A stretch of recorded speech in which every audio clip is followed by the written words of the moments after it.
Hey everybody, this is JDGaming. Happy Friday and welcome to another episode of Confusing Cards in Yu-Gi-Oh! Twin-headed Behemoth was first introduced in Legacy of Darkness and packed a 1-2 punch with its recursion effect. At the end of the turn it was sent to the graveyard by battle, it could revive itself with lower stats. The fact that it allowed the player to maintain a body on board going into their next turn was already quite useful, even if the effect was the first in the game to be limited to a hard once per duel. However, the card was once limited on the forbidden list because of that very text. Based on the way the original effect read and the way the card itself was ruled at the time, every single copy of Twin-Headed Behemoth in a player's possession had the potential to be used once per duel.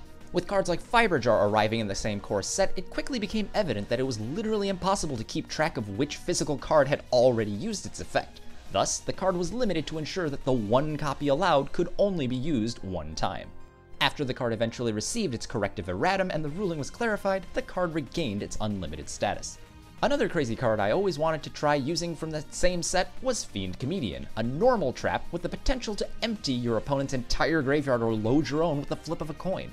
It asks you to toss a coin and call it. If you call it right, all of your opponent's cards in their graveyard are removed from play immediately.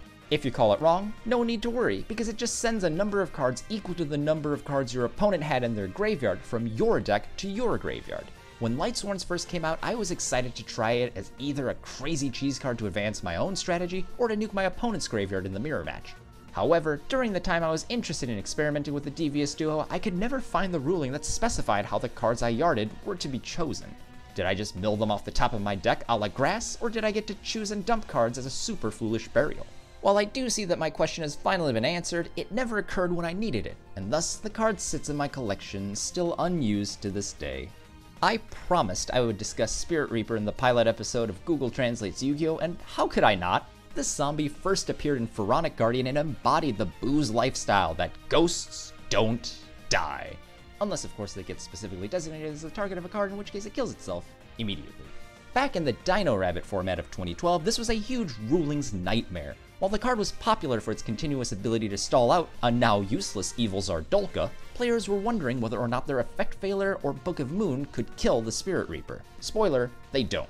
To address this, Konami actually released an official article on their strategy site explaining the need to resolve the card in question before the Reaper resigns himself to fate, and the card eventually explained itself properly with its most recent printing in Legendary Collection 3, Yugi's World. And finally, the Luigi board makes yet another appearance today for challenging my kid brain to take its text very literally. When it first arrived in Labyrinth of Nightmare, the 𝗖𝗢𝗡𝗚 board read, at the end of your opponent's turns, place one spirit message card from your hand or your deck face up to the field. If it is from your deck, shuffle your deck. If spirit message cards I, N, A, and L are all on the field in their proper order, you are declared the winner. If any of the cards are destroyed or removed from the field while constructing the message, they are all sent to your graveyard immediately. The confusing part for me was on the field in their proper order, which suggested that the cards literally had to sit on the board in their correct spell and trap zones to spell out the word final. Back when I played Imperial Order to ward off MST from negating my message, I would always go through the trouble of setting the trap in the rightmost zone to ensure that it only borrowed L's spot until I could complete construction. Fortunately, modern errata clarify that the cards simply need to be placed from the deck in their proper order to spell and trap zones to spell the message, and that one is actually allowed to spell any number of words on the board. And there you have it, 4 more cards that confused me back in the day. Let me know what cards made you scratch your head down below, and I'll see you guys next week with more Yu-Gi-Oh! Videos.